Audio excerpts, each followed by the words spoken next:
हरे कृष्ण। फाल्गुन पूर्णिमा का पर्व केवल रंगों और उल्लास का ही नहीं, बल्कि भक्त प्रहलाद की अटूट श्रद्धा और भगवान नरसिंह के अद्भुत प्राकट्य का प्रतीक भी है। इस दिन होलिका दहन के साथ साथ बुराई पर अच्छाई की जीत का उत्सव भी मनाया जाता है।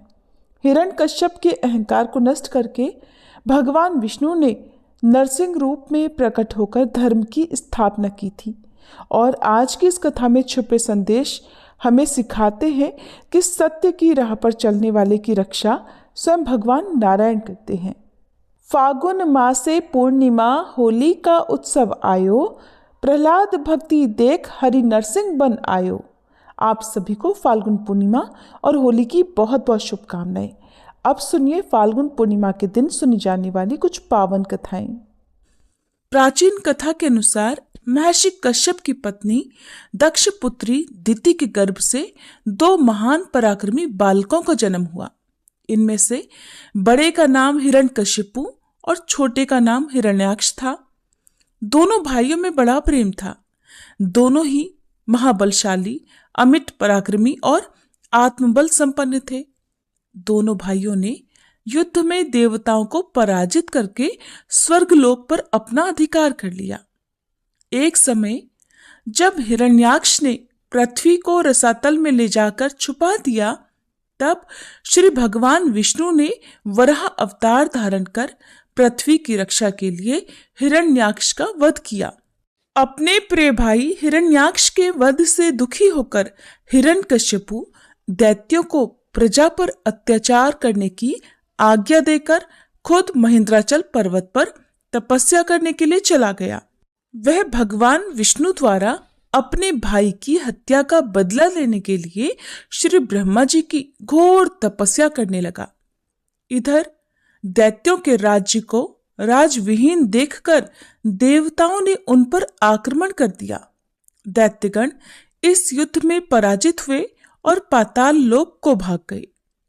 देवराज इंद्र ने हिरण्यकशिपु के महल में प्रवेश करके उसकी पत्नी कयाधु को बंदी बना लिया।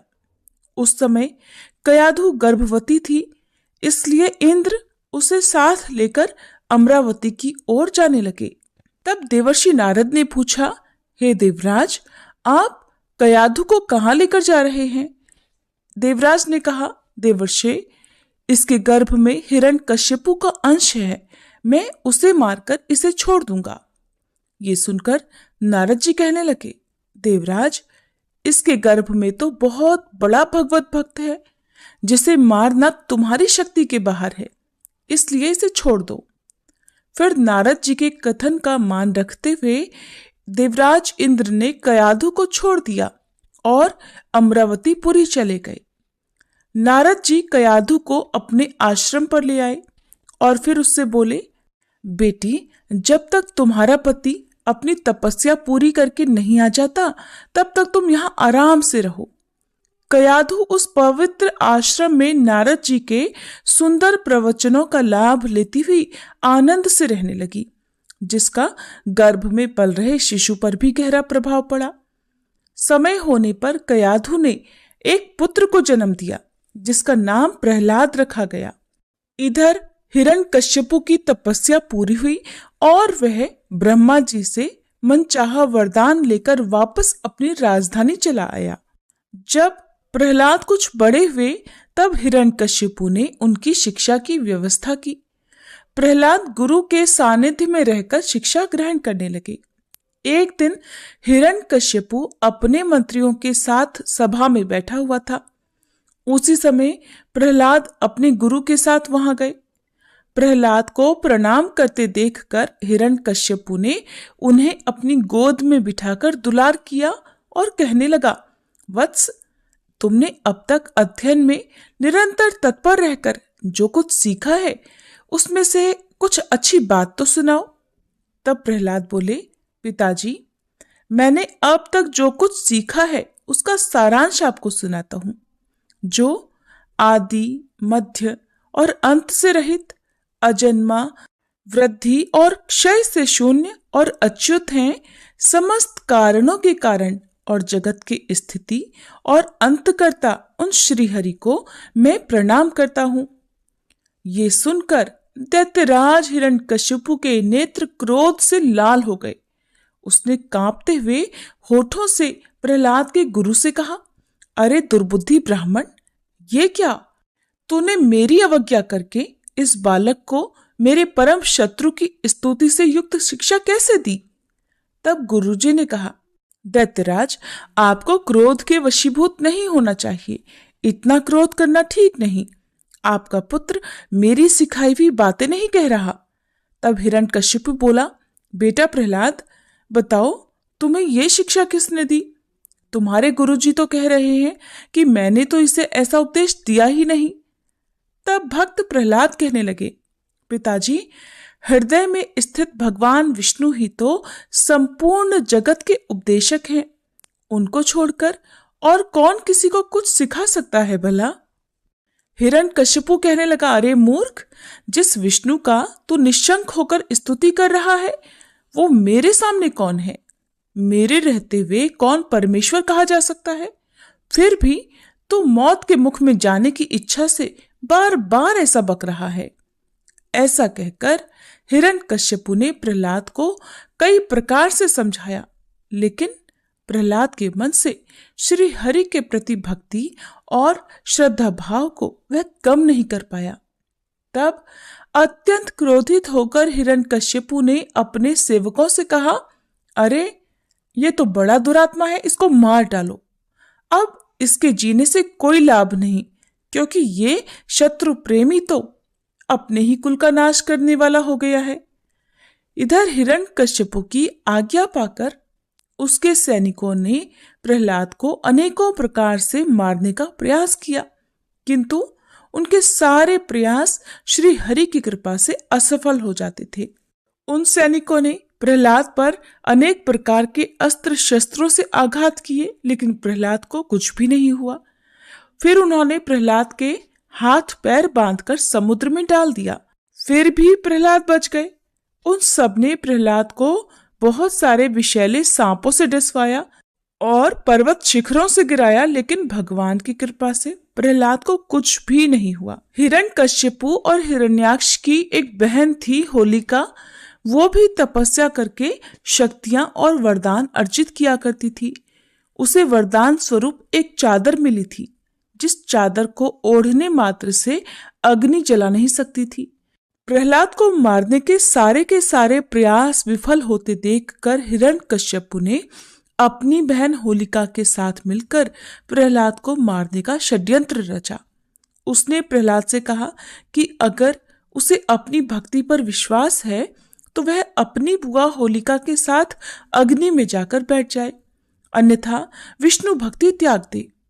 ये सुनकर प्रहलाद अपनी भक्ति के सहारे उस अग्नि में बैठने को तैयार हो गए। वेदी बनाई गई और उसके चारों ओर अग्नि का प्रबंध किया गया। होलिका अपनी दिव्य चादर ओढ़कर बैठी, जो उसकी रक्षा अग्नि से करने वाली थी, और उसकी गोद में भक्त प्रहलाद बैठ गए।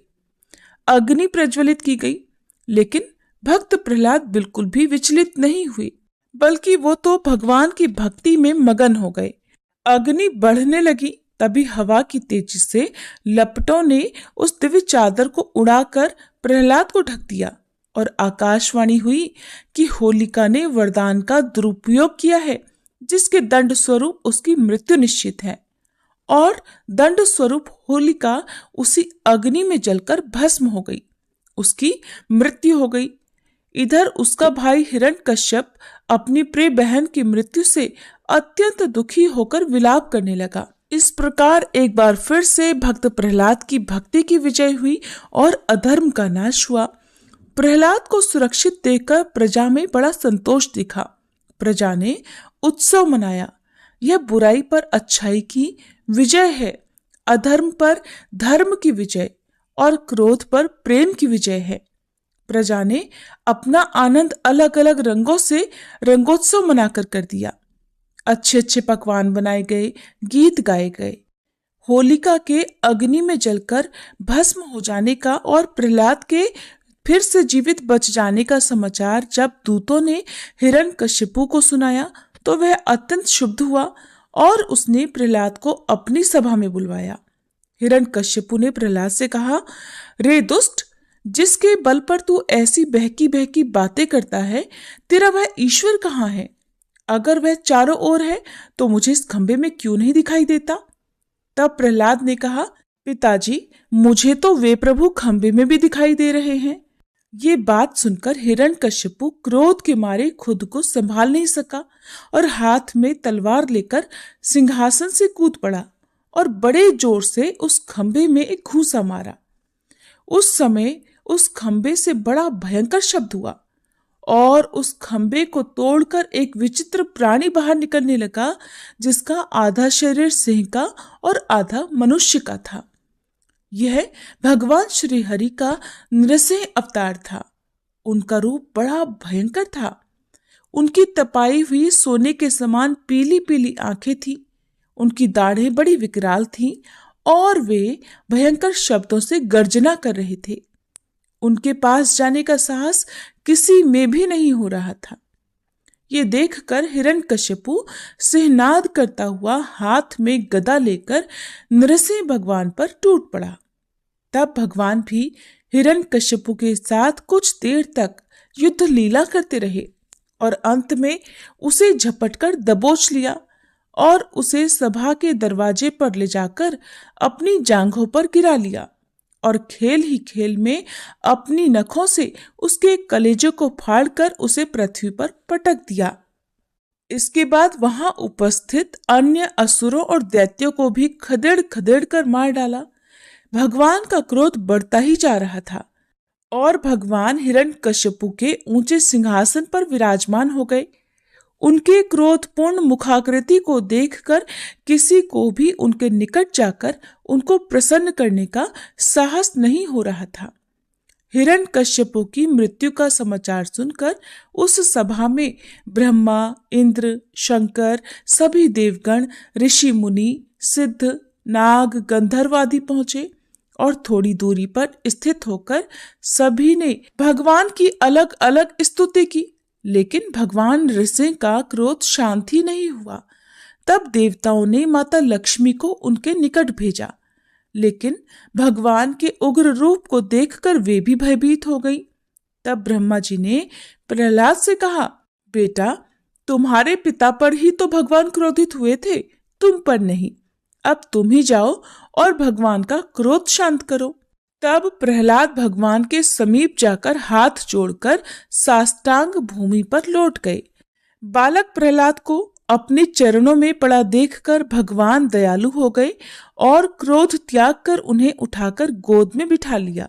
फिर प्रेम पूर्वक बोले, वत्स प्रहलाद, तुम्हारे जैसे एकांत प्रेमी भक्त को यद्यपि किसी वस्तु की अभिलाषा नहीं रहती, फिर भी तुम केवल एक मनवंतर तक मेरी प्रसन्नता के लिए इस लोक में दैत्याधिपति के समस्त भोग स्वीकार कर लो।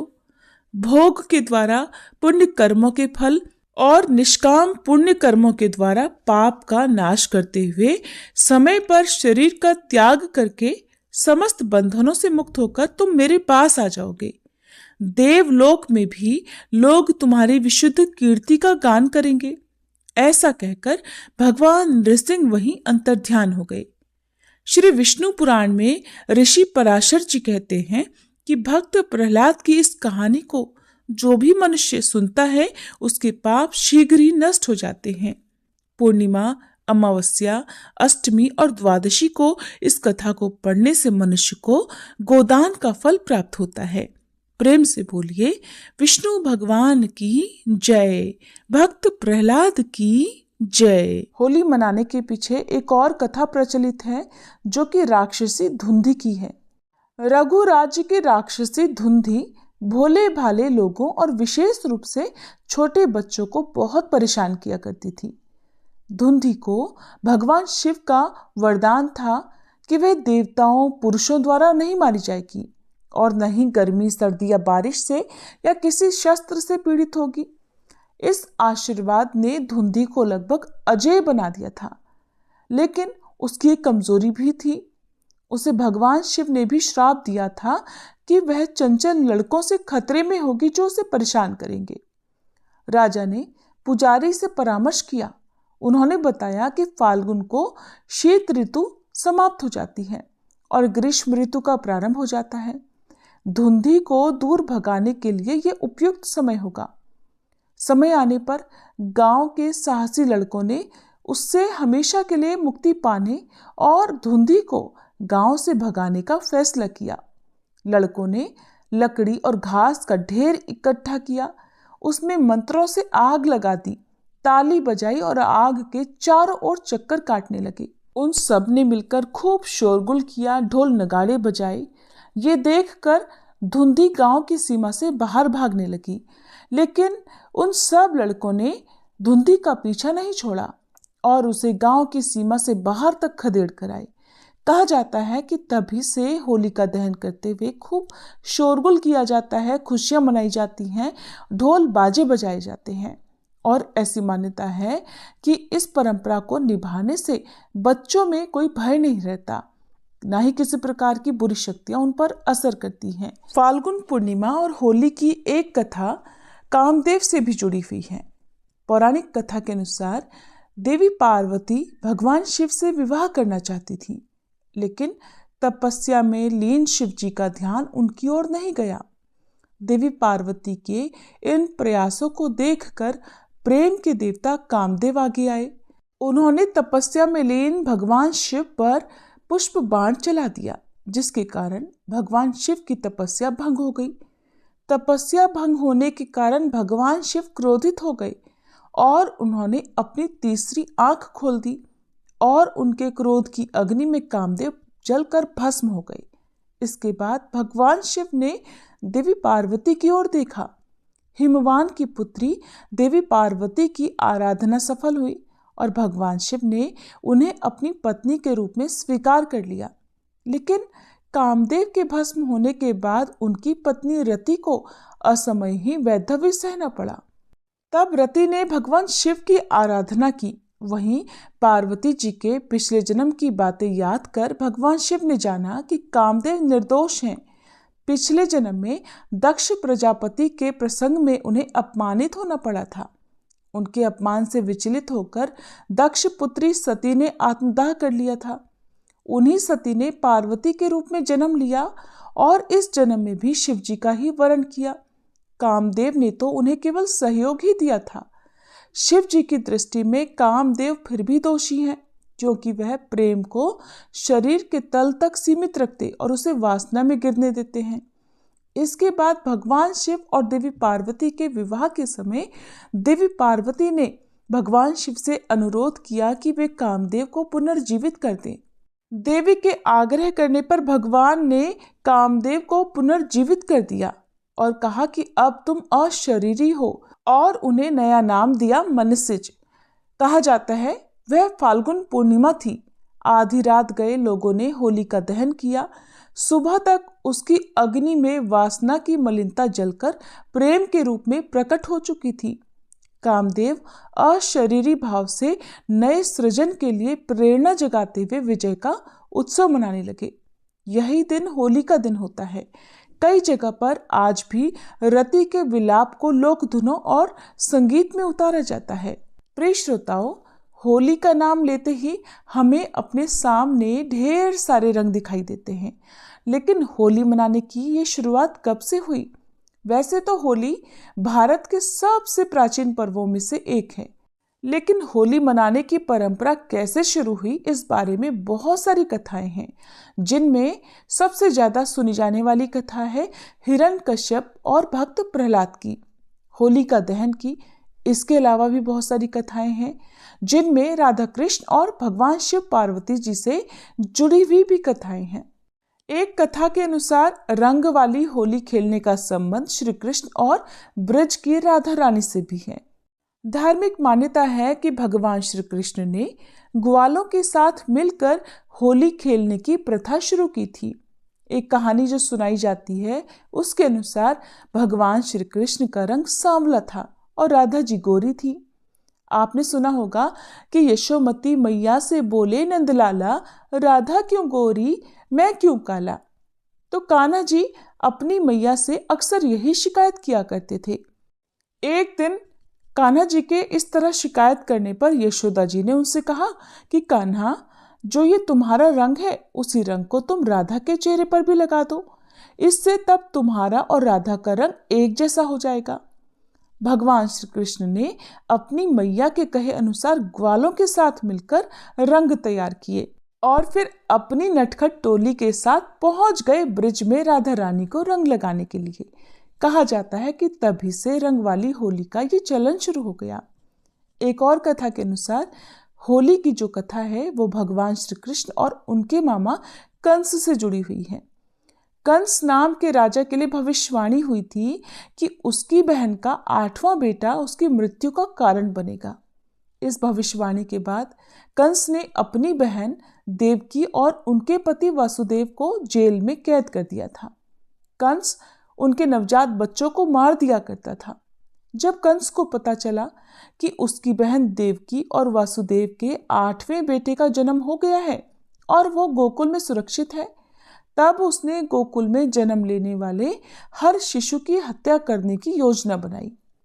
इसके लिए उसने पूतना नाम की राक्षसी को गोकुल भेजा।